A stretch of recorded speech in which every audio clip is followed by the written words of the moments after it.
Hey everyone, how's it going? This is WolfthorneLives. Thank you again for joining me for another Call of Duty video. It's been a long time since I made one of these, but just like Black Ops 3, I wanted to go through every single gun in Call of Duty World War II and give my best class setups, a little bit of a review on the weapon, and also how to get the Gold Camo Challenges done a little bit easier for each weapon class. So let's get right into it here with the grease gun. So first things first, a bit of the gun stats.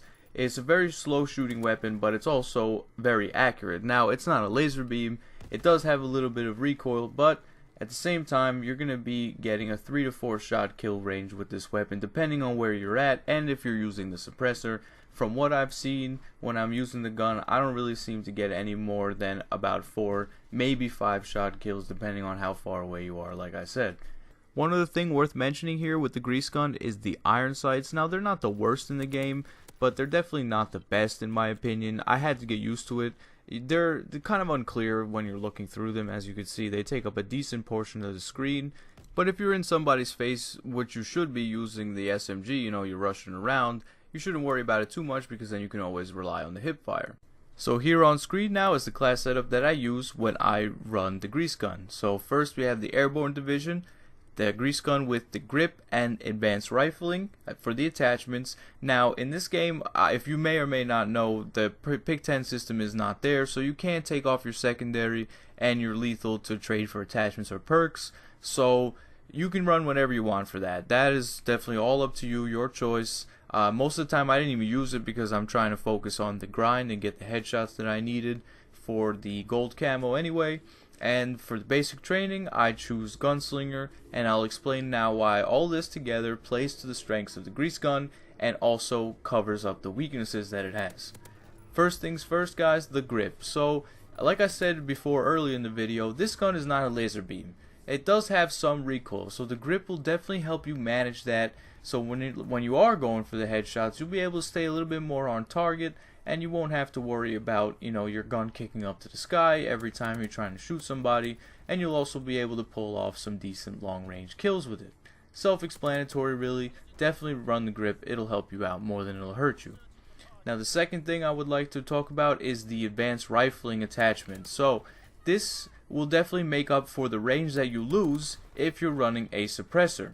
So that being said, instead of your kills becoming 5-6 shots at longer ranges, the advanced rifling will help you stay within the 3 to 4 shot kill range depending on how far away you are. Like, you can't cross map somebody and expect to still get 3 or 4 shot kills even with advanced rifling, but it definitely does help. In my opinion, it helps a lot, and that's why I chose to run it on the grease gun and not something like rapid fire to cover up the slow fire rate, because I just felt like it didn't really give me enough of an advantage, and I always found myself wanting to use advanced rifling more, especially if you're running Airborne Division and the suppressor for obvious reasons which I just mentioned.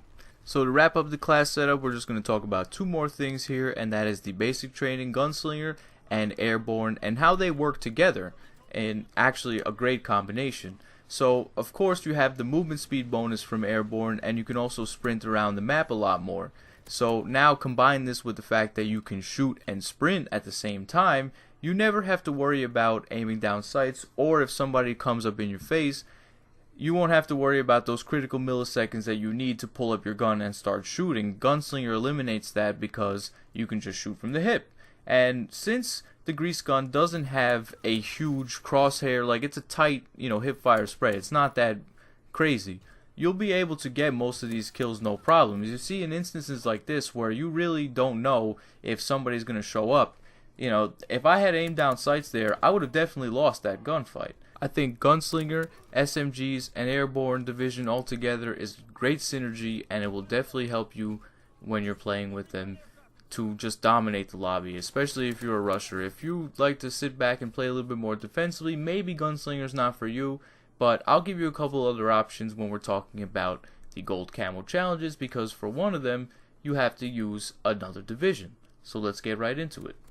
So when you're going for the gold camo with the grease gun, the first thing you have to do is get 100 headshot medals with the grease gun. So this is going to happen as you play, but I will also give you a few tips on how to make this grind a little bit easier.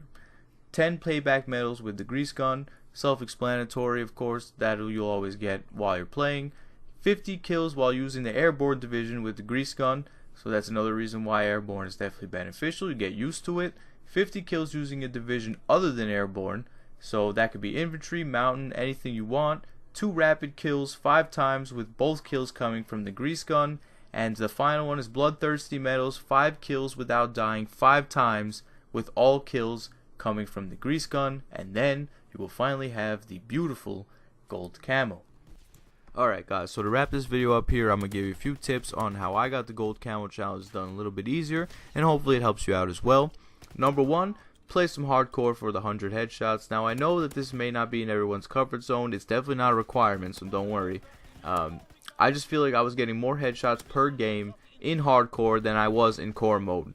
So definitely give it a shot, see if it works for you. Remember, people die a lot faster in this mode, so make sure your bullets are like around upper chest neck area, and when you're playing with the SMGs, most of the time the recoil will pick you up to the headshot anyway. The next tip I have is for 50 kills outside of the Airborne Division when using an SMG.